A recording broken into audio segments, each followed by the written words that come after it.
আসসালামু আলাইকুম। কেমন আছেন আপনারা? আমরা ট্রেনে চড়ে এখন বাসায় যাচ্ছি। বাসায় গিয়ে তারপরে কথা বলবো। দেখুন বাইরে কি সুন্দর দৃশ্য।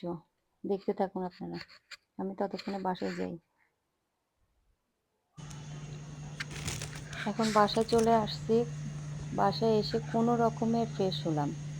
ফ্রেশ হয়ে একটু ভাত আর পানি তো পেটে দিতে হবে। এগুলো দিয়ে এখন আসলাম কি নিয়ে আসছি এগুলো বের করার জন্য। চলুন আপনাদেরকে দেখাই।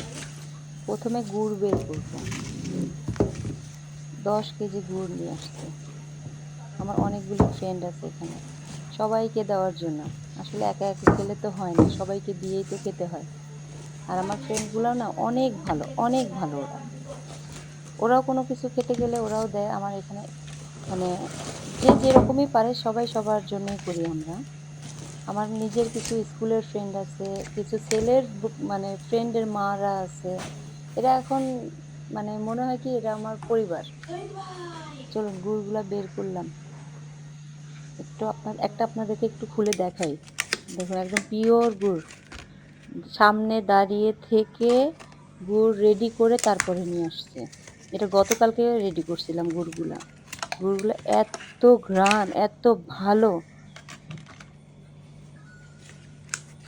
কয়েকটা খুলে দেখাই আপনাদেরকে।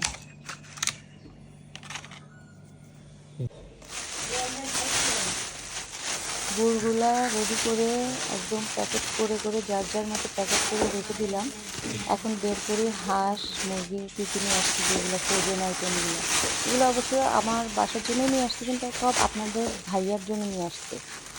সে যখন দেশে আসবে সেগুলো রেডি করে রাখি। এখন থেকে প্রসেস না করলে আসলে হবে না। আর আমি তো আর গ্রামে থেকে প্রতি মাসে মাসে গিয়ে আনতে পারবো না। ছোটো ভাই অনেক যত্ন করে সব কিছু দিয়ে দিছে।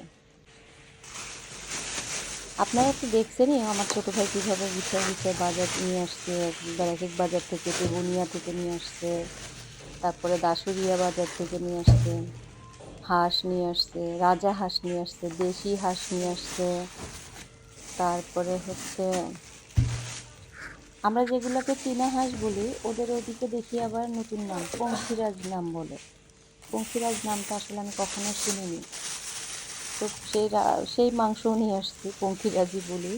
পঙ্খিরাজের মাংসটাও নিয়ে আসছি। আবার কয়েকদিন আগে ওর বাসায় একটা মানে ব্রয়লারের মোরগ হয়েছিল।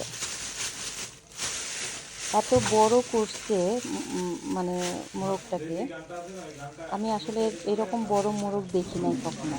ব্রয়লার মুরগি বা মোরগ এত বড় হয় এটা দেখি নাই। প্রায় 11 কেজির মতো ওজন হয়েছে।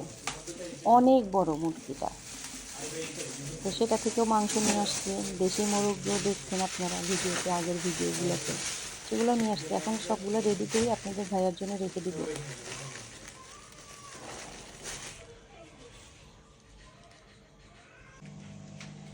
আসলে ফ্রোজেন খাবারের থেকে মানে ফ্রেশ খাবারটার মজাই অন্যরকম।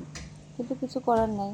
আমরা তো শহরে থাকি, ফ্রোজেন ছাড়া এইভাবে আমরা করতে পারি না। ফ্রেশ এনে কয়দিনই বা খাবো। আবার রোজ আমার বাজার করারও মানুষ নেই। ছেলে ছোট, আর একটা ছেলে তো মাদ্রাসায়। এগুলিরা তো আসবেও না। মানে ওরা আমার বাজারও করে দিবে না। আমাকেই সেই নামতে হবে বাজারে যাওয়ার জন্য। তো আমি এইভাবেই করি। এক মাসের বাজার আরেক মাসে নেই, আরেক মাসের বাজার আরেক মাসে নেই। এইভাবেই আমার চলতে থাকে। কারণ আমি রোজ বাজার করতে পারি না।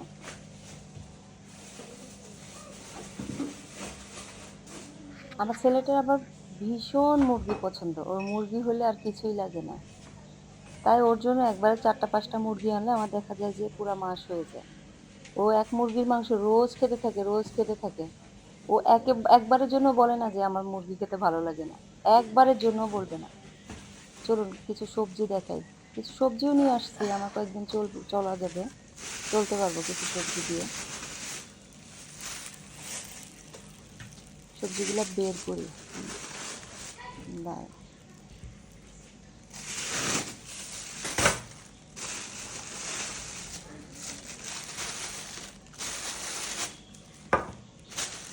দেখুন আমার ছেলে পান খায়।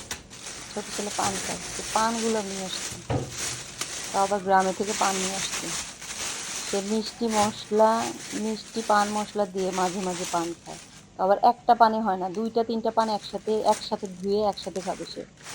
আর মিষ্টি জর্দা যে তার এত পছন্দ, আপনাদের ভাইয়ারও অনেক পছন্দ পান। সে বাংলাদেশে আসলে পানের বাটা নিয়ে বসবে। অনেক পছন্দ। আবার অর্ডার দিবে বাংলাদেশে আসার আগেই, পান নিয়ে আসিয়ে রাইখো। এই জর্দা সেই জর্দা কত রকমের জর্দার নাম জানে। দেখুন ২ টা লাউ নিয়ে আসছে, একটা মিষ্টি কুমড়া নিয়ে আসছে, একটা বাঁধাকপি নিয়ে আসছে। তারপরে সিম নিয়ে আসলাম আর কিছু কুমড়ার যে বড়া হয়, আপনারা খান কিনা আমি জানি না। তবে আমরা এটা প্রচুর খাই। এবার আসলে করে দেওয়ার মতো লোক নাই। ছোট ভাইয়ের বউ যতটুকু পারছে ততটুকুই করছে। ওখান থেকে আমি কিছু নিয়ে আসছি। প্রতি বছর কুমড়ার বড়িগুলা আমার নষ্ট হয়। লাস্টের দিকে কয়েকটা আমার থেকেই যায়, নষ্ট হয় ফেলে দিই। কিন্তু এই বছর আর ফেলার কোনো সুযোগ নেই। এ বছরে যা আছে মানে আমি নিজেই খেতে পারবো কিনা সে ভালো মতো মানে বলতে পারতেছি না। এতই কম নিয়ে আসছি। থাক ছোট মানুষ যা পারছে তাই করছে। ওকে বলে তো আর লাভ নেই। এর মধ্যে আবার আমার ছোট ভাইয়ের মেয়েও দিছে নাকি। আমাকে বলে ফুপু দেখো আমিও করছি। সে ছোট ছোট কিভাবে করে আবার হাত দিয়ে অ্যাক্টিং করে দেখায়। এইভাবে বড়ি দিছি আমি। অল্প কটা বড়ি নিয়ে আসছে, একেবারেই কম। এগুলি এখন গুছায় গুছায় রাখবো। কিছু পাশের ফ্ল্যাটে দিব, কারণ পাশের ফ্ল্যাটের মেয়েটা আবার মায়ের বাড়ি থেকে যা নিয়ে আসে সব কিছু আমার জন্য ২ পিস ৩ পিস করে হলেও আমার জন্য দিয়ে যাবে। গতবার যখন মায়ের বাড়িতে গেল তখন আমার জন্য সে ৪ পিস বেগুন নিয়ে এসে আমাকে দিয়ে গেছে, বলছে আপু বেশি তো আনতে পারিনি। তো আমিও ওকে কিছু দিব। আবার দেখুন ট্রেনে থাকা অবস্থায় ২টা গামছা কিনছে। একটা লোক গামছা নিয়ে বিক্রি করতেছে, দেখে ভালোই লাগলো। তো ভাবলাম আমার তো বাসায় লাগে, তো ২টা গামছা নিয়ে আসলাম। কিছু অল্প কিছু মিষ্টি নিয়ে আসছি ছেলের জন্য। আবার পাশে ৩টা ৪টা ফ্ল্যাটেও দিব, ২ পিস ৪ পিস করে।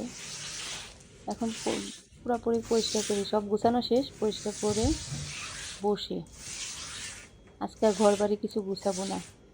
ভিডিওটা আজকে এই পর্যন্তই করি। সবাই আমার জন্য দোয়া করবেন। আর ভিডিওটা ভালো লাগলে একটা সাবস্ক্রাইব করে দিবেন।